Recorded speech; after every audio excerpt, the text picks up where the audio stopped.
ข้อ1เสาอันหนึ่งสูงเฮเท่ากับ 3.5 เมตรตั้งอยู่หน้าดินเพียงและนอนตามหีตั้งมีเงายาว L เท่ากับ 5 เมตร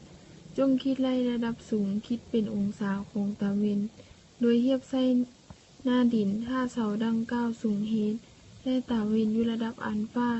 โดยเทียบใส่หน้าฟ้าเงาของมันจะยาวเท่าใดข้อที่1จากบทเรียนเราสามารถแต้มมุมได้ดังนี้เพื่อให้มาเสาเฮเท่ากับ 3.5 เมตรอันนี้เป็นตาเวนเมื่อตาเวนส่องใส่ไปเสาจะเกิดมีทางของแสงเป็นมุมอัลฟา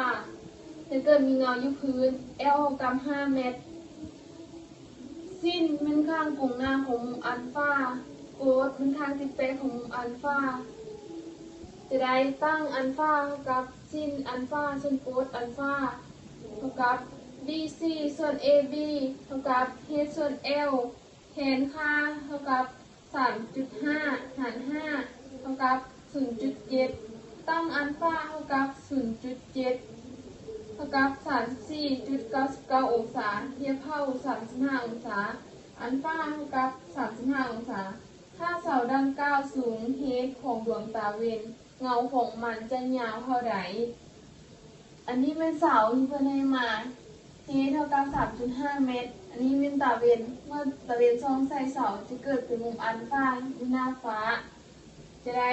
ตั้งอัลฟาเท่ากับsin อัลฟาส่วนโกดอัลฟาเท่ากับ h ส่วน L หารเอา L เท่ากับ h ส่วนตั้งอัลฟา